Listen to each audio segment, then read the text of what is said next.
Welcome, everyone, to Potholes and Politics, local Maine issues from A to Z. I'm your co-host, Rebecca Graham. And I'm Rebecca Lambert. And I'm Amanda Campbell. And we are back on the podcast, and so is the legislature. So nothing is more telling that the legislature has returned than the printing of bills. They started in earnest on Wednesday, back to school day one. We spent some time on the third floor connecting with some of the sponsors for our platform bills, but 139 bills have already been printed. Out of those 139, 29 of them we've hoppered as officially needing an LPC position, meaning that there is some recognizable significant impact that is or potential for municipalities statewide. 40 of them we've flagged to watch on top of that 29, meaning that there is some sort of nexus with municipal government operations or it pertains to a specific community. And it's not something that we necessarily need to take a specific position on, but it does have a municipal impact. It may be just the naming of a bridge, or it could be something that affects our operations, like I think LD 12, the attempt to make legislative caucuses adhere to the Freedom of Information Act. That would be cool. Yes. So that would be very different. No more behind closed doors. Everything's transparent, similar to the way that it operates on the municipal level. Everywhere. It would be very helpful for the transparency of policymaking. We'll see how things change. I think that it's a very positive start. Everyone always is very happy to be back to school. The smiling faces. There were lots of smiling faces. Come June. See municipal officials in the hallway. Yes, there's a lot of municipal officials that are now in the legislature and a significant number that have some sort of municipal government service history, which is great news, so that we have some folks that are in the legislature with some understanding municipal operations. Also some folks who are recently or even currently members of our LPC. Yes, we have Liz Caruso from Caratunk, who has been on our LPC a couple of sessions now. I think this is her second. I think she second session. Started when I started on the LPC. Did you go over on the first day last time? You did. I got to connect with Mike Ray, a former LPC member. He was now just really looking forward to connecting with municipal officials under the dome and reinstating the municipal caucus. Former Mayor of Augusta, Dave Rollins. Former Augusta City Manager, of course. We would be remiss to not call out Bill Briggio. It was also a good time to connect with other lobbyists and talk to them about their priorities. I'm surprised I didn't know what to expect, so I can't really say I was surprised. But I will say I was surprised by what appeared to be a receiving line for what could have been. I perceived it more of a gauntlet.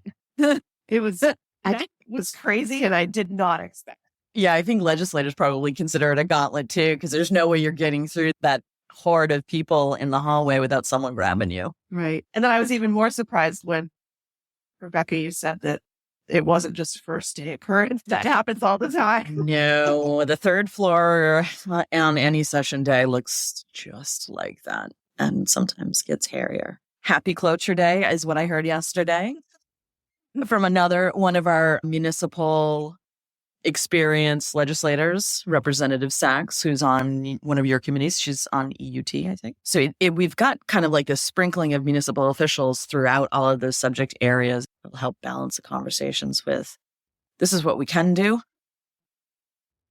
This is what we do. Do it again. And this is how this might impact that. Those will be helpful, really helpful conversations. You guys got a chance to have some assigned bills out of this 139 that have been printed already? Yes. Give me some breakdown.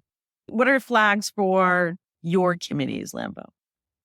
Well, I noticed right off that there is a bill that is very similar to our platform bill, MMA's platform bill, the special education funding. MMA's platform is to request or to propose 100% special education funding outside of the EPS formula. This proposal, LD 71, beginning in fiscal year 2026, would require the state to fund no less than 55% under the essential programs and services funding model. So there's a few differences, but I suspect there's going to be a lot of education bills as well as election bills, because I also noticed that the requiring photographic identification for voting has come up again. Are there any good These are ones? hopper. Yeah. Those are hopper. Yeah. So our LBC will be taking a position on that. This is a new LPC as well. So we've got a lot of new members on it, and we're trying to ramp that up in terms of giving them all this information ahead of time as we are getting it as well. So there are a number of criminal justice bills that were printed. The perennial, or what has become a perennial bill, has been introduced to transportation is LD2. That's an act to allow military vehicles purchased for civilian use to be registered and operated on main roads. One of the bigger issues historically is that the feds do not have to adhere to their own federal safety standards for military vehicles. So they often are built without the same structural elements that might be necessary, or they might be more robust in areas that are fit for operation in inhospitable environments, while they are actually detrimental to paved road systems. So that will be an interesting one. That is an attempt to go around the existing safety standards that Maine kind of relies on for the inspection purpose, and just kind of grandfathers them in. That's been historically something that's been problematic because, again, they don't meet federal safety standards and they're not required to in their use. So you can use them often on farms and off-road type stuff, but they aren't actually built to a standard that is appropriate for our roads, even as inhospitable as our roads can be at some points. But since it keeps coming back, that hasn't passed historically, that safe to say some versions of it haven't passed. Yeah. The rub has consistently been that you can, because the federal government opened up those purchases by these military vehicles. Right now, they're kind of exempt for use for fire protection, for example. So you could get a robust military truck that doesn't meet a standard, federal safety standard, because it's that fire department's going to use it to bring in water tanks into the woods, that kind of stuff. They're going in, and those ones are allowed. However, the general public can buy these vehicles, including tanks. And therein lies the rub. Previous attempts have defined it so broadly that you could purchase the tank and it would be allowed to operate on highways. It looks like the current bill is attempting to narrow that. Get a company tank. That would give new meaning to shot across the bow, wouldn't it? So what about you, Amanda? Out of that big pile of lists, what do you have coming? Well, we're going to see, I think everybody's expecting literal fun. Property tax bill. We've already seen one to amend the homestead exemption. In addition to our platform bills that would amend the homestead exemption, and our other platform bill, which would be a constitutional amendment that includes the exemption. Of the ones that are out and already printed, there's the department bill from DAPS that I think the assessors will be really happy with, that changes the application date for Betty exemptions to May 1st. Current law, the application deadline is April 1st with an automatic 30-day extension. And so I've heard in several trainings with the assessors that why don't we just make the deadline May 1st instead of having to add that administrative, you have an extra 30 days to finish it. So that's kind of nice, but that's LD 68. Some of the other pieces need some review, but that one I think is a good start to cut down the administrative burden for the assessors. There is one taxation bill already printed that I think will definitely need some input from LPC members on, and that's to eliminate camper excise tax. Which vehicles that have living quarters, so trailers that have living quarters, which would be campers, those RVs. are eligible for a local excise tax, and this would take that away. There's some significant excise tax to be collected, and some of those rather large fifth wheels, even just regular towable campers, are quite pricey. Can collect tax, of course, is one of our revenue. So I have a feeling, certainly can't speak for the LPC, but historically we don't support things. They're going to limit the revenue streams. We'll need some data from our municipalities on how that elimination might impact their budgeting. Do you have any idea as to why? I know that we haven't had a lot of time to actually pivot to gathering intelligence on the impetus for some of those bills. Do you have any idea why? Not really. The sponsor sat on taxation last year, is not on taxation this year. And I think it was just one of those too many taxes. This is an easy place to get rid of one, but, unfortunately, I don't think a lot of people understand how big of a piece of revenue stream that can be for communities. So we'll have to get some data. I can foresee an argument about people increasingly living in campers, and therefore that might be an excessive tax because it is taxed as a vehicle and not as a residence. Were it to meet a residential standard then and be attached to land, it would qualify for homestead exemption in theory. So that would be a different kind of taxation value, but it's registered to operate on the highways and roads, and therefore the impact to highways and roads for those large vehicles is what it's intended to offset as well. Correct. And there are in place pieces for things like those permanent trailer kinds of things at campgrounds, and those, historically there have been arguments for, well, no, it's a trailer, so I'm going to pay the trailer registration fee, even though you know that it's hooked to water and sewer in the campground, and so therefore it should be taxed as a dwelling instead. So that's the assessors, have to make that call based on the data that they have. But getting rid of the excise, if you're not going to tax it as personal property or as a dwelling, then you're completely out all of that revenue. So we'll see what happens. That is kind of where a lot of our platform bills are heavily focused on trying to resolve some of those issues. One of the other programs that I saw published that kind of falls into the emergency preparedness thing is the governor's bill that is to increase the storm preparedness for Maine communities, homes, and infrastructure. I think that's really important, not only because it creates that home resiliency fund to help folks actually address maybe moving out of harm's way or harm that has happened, but there's not a lot of flood insurance purchasing in the state of Maine. And in many cases, that wouldn't have even worked after that December flood, because a lot of those floods, as we heard in Vermont as well, were completely incongruent with the federal flood boundaries, and you can't get insurance without. So I'm hoping that LD1 document, I have not read through the entire bit of it, but as part of that resiliency for the homeowners, I hope it's going to require some sort of mitigation for, if it's for rebuilding, that you have to build it better so that it doesn't happen. They'll just rebuild it the way that it is. To sort of stave off the next event. If you're not going to move out of the way, just bolster yourself so that you can withstand it, that kind of.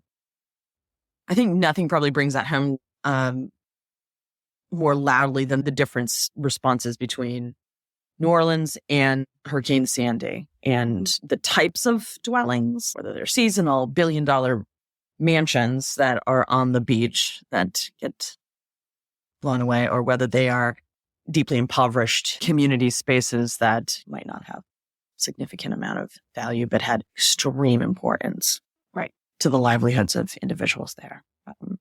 That kind of test I think is going to be really important, and also ultimately reduce flooding insurance for everybody. But I believe, part of the Home Resiliency Fund and that approach also incorporates some of the things that we know create communities, particularly in the coastal area, which are those piers and wharfs that have that public use aspect, but are privately owned, which therefore creates this problematic gray area for whether or not they qualify for any sort of emergency government funding as a result of that from that community. So, and that's what that money at the end of last session was allocated for. Yeah. That was working waterfront grant could be offered to a private owner if they could prove public good. And so if you were a private owner fishing family that allowed use of your pier to all the other fishermen in your community, you qualified for that grant money. it's interesting how far we've come. When you step out on the third floor and you step out onto the balcony of the State House and you're looking across Capitol Park and you're looking at what used to be the AmHigh complex, the Augusta Mental Health Institution, which is now all state office buildings. The intent for building that hospital there and having that view of that hospital from that space was to remind the legislators that they are there to advance the interests of those that are least able and least capable of and most dependent upon the government. And therefore, they need to be advancing that. Now they're looking at marine resources, like all of those emphases that were over there.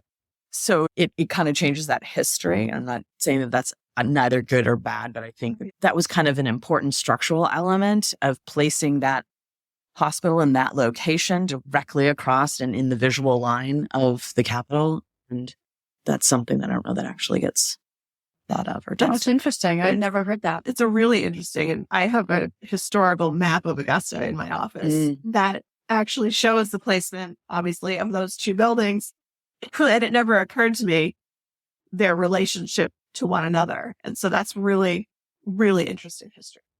It's those structural elements, I think, that are important to keep reminding. And I think that is why we have a lot of pomp and circumstance and a lot of expectations of behavior within those spaces that might seem outdated, but historically had been created for that purpose. In the UK, they have like heavy chains. So a mayor will have like this really heavy chain and you think, oh, that's gaudy, but it is so heavy and made of precious metal, both at the bling factor, but the intent is to feel the weight of the decisions that you're making around your neck at all times. And I thought that was an interesting way to keep people very symbolic thinking. Yeah. So the symbol pieces are important in many ways and outdated in many ways, but perhaps, there are opportunities to create new touchstones that will remind everyone what the general purpose is for being there and how to advance those principles. But I always, every time I am on the third floor, especially in the summer, I'll always step out there. I think all that symbolism is very interesting. Not to make this discussion about presidents, but the state funeral for President Carter, when he was laying in state in Capitol Rotunda, the news report I was listening to was talking about how he was on Lincoln's pedestal, that where his coffin was, and that he was placed in front of where President Ford would have been because they were such great friends, so that when the camera was streaming on the speakers for Carter, it was looking at President Ford behind him.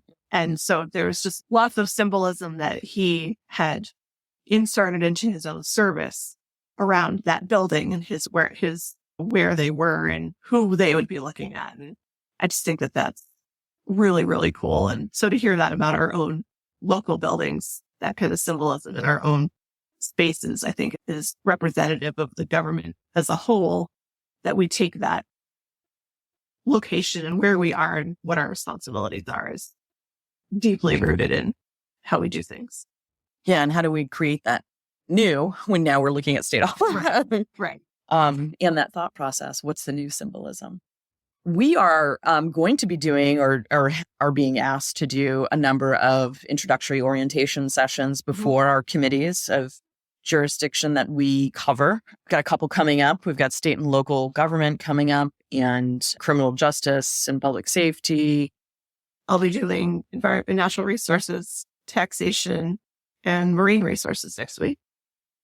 Ours are postponed, thankfully, until the following week. But Lambert wanted to do an interpretive dance for state and local government. I mean, who doesn't like ribbon dancing? Let's be honest. We've only got 5 minutes, but in the spirit of that, she wrote a limerick. You want to share your limerick with us? Yeah. Since we're both going to state and local. Great. So when we get there, we will start with our limerick.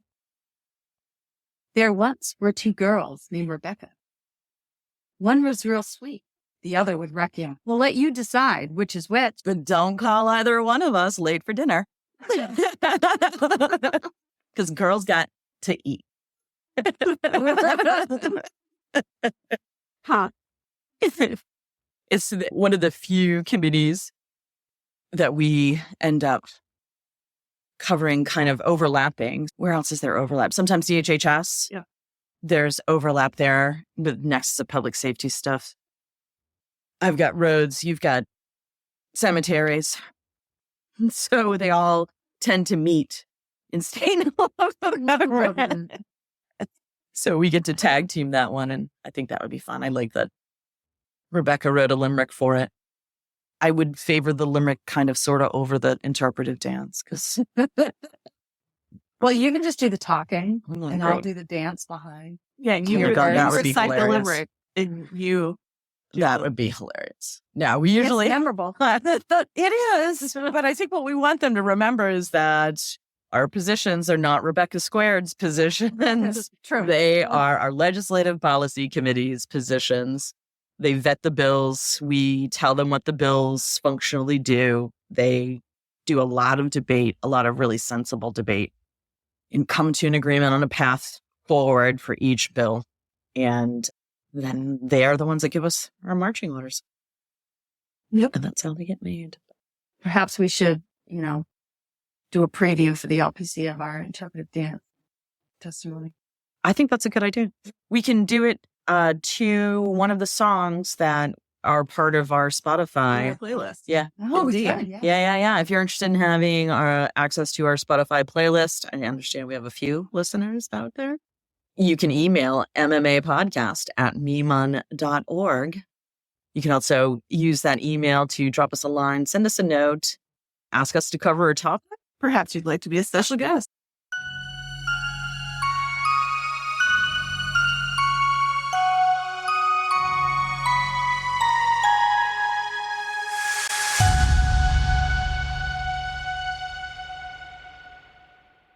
Well, there we are then, ladies. Here we are then. Here The we are, then. start to something great. It's the start of something. But it's going to be great for Rebecca. It is. No, Great night. it's going to be great. It's going to be fun. It's going to be awesome. That's right. 1 week, first week. That's okay because when we blink, it will be spring. Weather will be warm. You'll be on your bike again.